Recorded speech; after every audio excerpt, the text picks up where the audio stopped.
On my last episode, we looked at Link's character designs across the mainline Legend of Zelda console titles, and I'm truly overwhelmed by the response from all of you. It's been amazing reading different opinions from those who agreed and disagreed with me, and as I delved through the comments section, it became massively apparent. There were some very popular designs I had yet to mention. If you're new to the channel, please do look back at the previous episode and give it a watch. Today, I'm back with part 2, and I'll mainly be focusing on the links that starred in the handheld Legend of Zelda titles, but I'll also be mentioning some other designs as well. Just a note, this series by no means a definitive ranking system. All opinions are subjective, and all of them are welcomed. These retrospectives are simply what I think, and it's very unlikely we'll ever have universal agreement on which design is best in such a diverse franchise like this one. It's Wind Waker. Oh, and in the last episode I accidentally claimed Breath of the Wild was announced in 2004. Boy, I really hope somebody got fired for that blunder. Not sure why that happened. I obviously hadn't bombed enough Dodongos on the day of recording. Do point out if there's anything you disagree with. I'll always try to respond to comments when I can, but please don't be rude. Hey, excuse me, princess. This is a strange one to start with, but as I'm moving on chronologically, I'm forced to begin here. 1989 saw the release of a Legend of Zelda cartoon series. Given that I was born 1 year after the release of this, I didn't find out about this show until much later on when I was a bit older. But boy was I disappointed with what I found. Link's design here isn't anything out of the ordinary. In fact, he looks a lot like the Link from Zelda 2, which makes sense given the show released not long after that. The main differences here are with his facial structure and colour palette, as he uses much darker colours and his hair is the darkest the series has ever seen. His face also reflects Western cartoons from this period, moving away from the look established in the Japanese game's artwork. The show itself is iconic largely for its incredibly camp dialogue and the sassy-natured tone of Link. Excuse me, princess. Giving a silent protagonist a voice and an incredibly cheesy catchphrase is a bit of a surreal thing to witness, and though I love laughing at it now, it's probably for the best that this isn't repeated. In 1993, Link's Awakening was released for the Game Boy, and throughout the years, I've always felt like I knew what this Link looked like. I never owned this game, but I have such vivid memories of looking at the back of the box art in Woolworths before I'd ever owned a Game Boy. This image of the opening cutscene is fully engraved in my brain. This game features the same Link from A Link to the Past, and the instruction booklet reflects this with the exact same artworks featured. I won't dive into this version any further as I covered it in my previous video. Similarly to the classic games though, this artwork struggles to be truly represented given the limitations of the hardware, but Link's in-game sprite is very impressive given the small scale of the Game Boy screen. Now, I didn't want to go here, but given the amount of comments last time, I had to at least address it. In 1993, Nintendo allowed Philips to use some of their IPs on the Philips CDI, which led to the creation of new Mario and Zelda games. One of the new features of these games was that animated cutscenes were featured frequently. Now, remember that cheesy TV show I mentioned a minute ago? Add an extra 9,000 levels of cheese and you have this rendition of Link. Pure nightmare fuel. He looks like he was made by a maniac in Microsoft Paint, and the design has aged as well as an out-of-date Lon Lon Milk. This was a legendary bad design that's gone on to spawn some of the finest memes of all time. Let's hope this acknowledgement stops people voting for him in the comments section now. You can also vote if you click on the video. In part 1, I explained the slight changes that were made to young Link's design following Ocarina of Time into Majora's Mask. This game featured a plethora of transformations for Link, all through the mechanic of equipping and unequipping masks. As it existed in the game primarily as power-ups, I did not include the upcoming design in the previous video, but due to the comments section, I feel it's important that I mention this one. The last possible mask that can be obtained is a Fierce Deity mask, which transforms Link into Fierce Deity Link. This form is a massive departure from what Link had looked like previously, and he looks like a combination of adult Link from Ocarina of Time and a warrior god. The green tunic is now an armour covered purple one, Link's pupils are gone, he's got his war paint on, His sword is now a huge curved blade. It's a crazy design that completely reflects the craziness of the game. Getting this mask is optional, but by doing so, you literally reduce the final boss to nothing just by simple presses of a button. It's probably Link's most powerful form, whilst also looking the fiercest. Link's adventures on the Game Boy Color with Oracle of Ages and Seasons were mentioned a lot in the comments of the last video, and I'll admit it, I hadn't played either of these games before. I know I'm missing out, but they've always managed to elude me. Luckily, they're on the 3DS eShop, so maybe I'll be able to give them a try myself soon. The design here is very reminiscent of the Link from Link's Awakening / Link to the Past in my eyes, but while he retains a lot of the form of this previous design, his colour shading reflects the era and his face closer resembles an anime character. The design stands out as a very clean, colourful and likeable rendition of the character, whilst also borrowing some design choices from Ocarina of Time's adult Link as well, mainly the return of those fabulous white leggings. In game, again, this look struggles to be replicated in the gameplay, with Link's sprite looking identical to the one that was present in Link's Awakening. But handheld Zelda was about to change, as the Game Boy Advance launched with better graphic capabilities that could represent the artwork much more effectively. Four Swords debuted as a multiplayer side game in the Game Boy Advance version of A Link to the Past, and was later expanded upon in the GameCube party game 4 Swords Adventures. These games were fantastic fun to play through, and the 4 Links that featured here were very much Wind Waker inspired.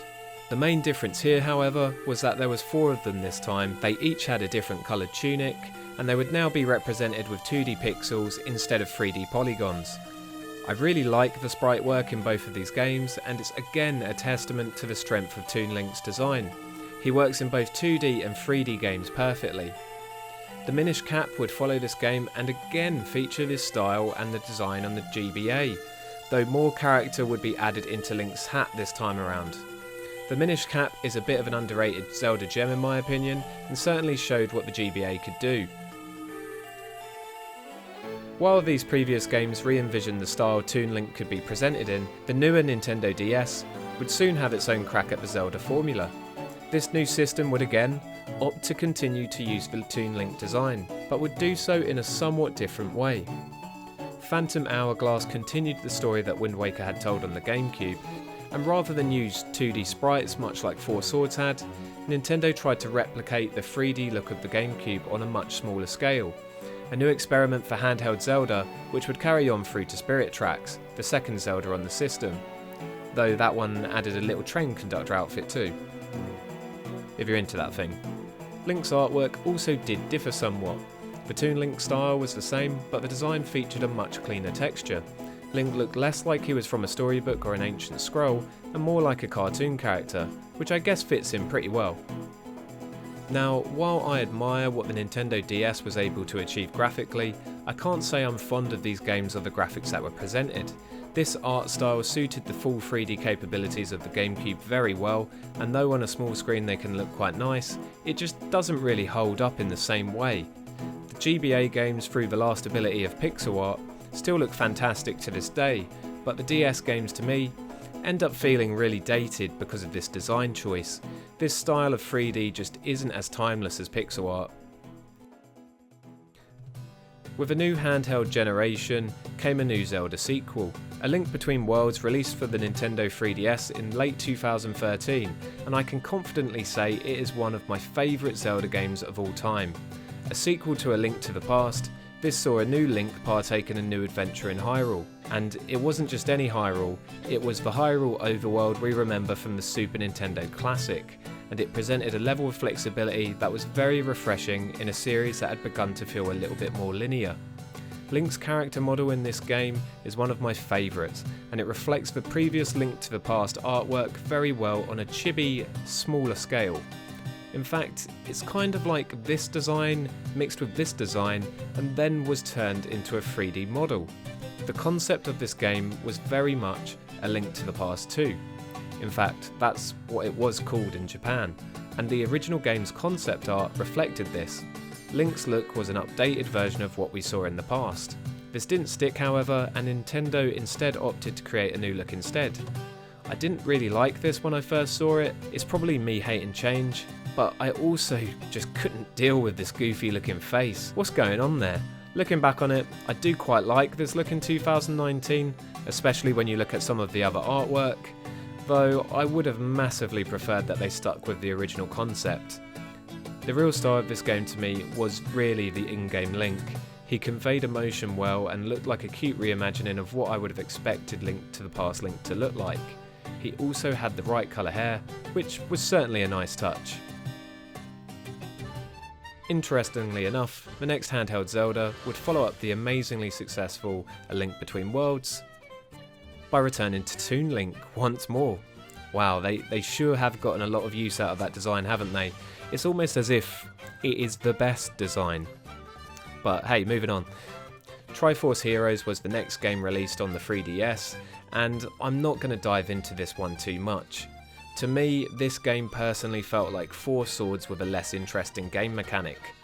The Link here looked very similar to Four Swords as well, but opposed to simply changing tunic colours this time around, his hair colour also changed as well. I really didn't like this design choice. The green on green, for example, just really doesn't look right to me. The gameplay in this game did feature costumes and whatnot, which would break up the colours a bit, and some of these costumes were pretty great.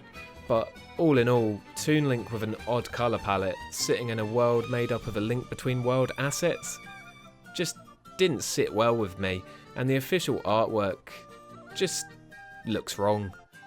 You know when you give a child a colouring book and they don't do the colours quite right? It feels like that, and it just ruins one of the best designs in my eyes.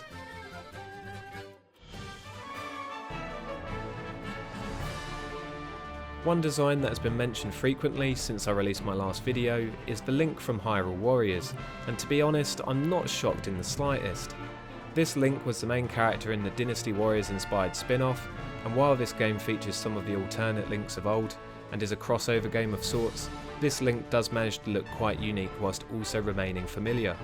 He looks mature like Twilight Link, features colours and gauntlets reminiscent of Ocarina's adult Link, and has chainmail similar to his Skyward Sword rendition.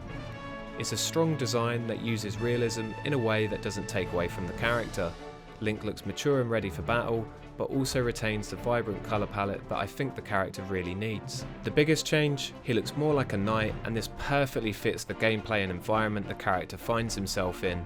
The chainmail really works this time around as it's accompanied by armour plates, and the scarf is a really fresh inclusion that just makes this design stand apart from the Zelda designs of old. This Link has appeared on the Wii U, 3DS and now the Nintendo Switch, and I'm very interested to see if his design makes it into any future games. It seems like a massive shame that this costume didn't make it into Smash Bros in some way. You'd think Nintendo would want to cross-promote this side series as much as possible, but hey, I guess that's their decision. Either way, it's a great design, and along with the Oracle's rendition, stands out as one of the best designs on this list. Thank you for watching this follow-up video, and please do let me know what you thought in the comments below. I'm also keen for ideas for future videos, so please do let me know if there's a character you'd like me to analyse in the same way. Please don't forget to like the video if you enjoyed it, and do subscribe if you're new and you like what you saw. You can also follow me on Twitter @Artist Mark Flynn.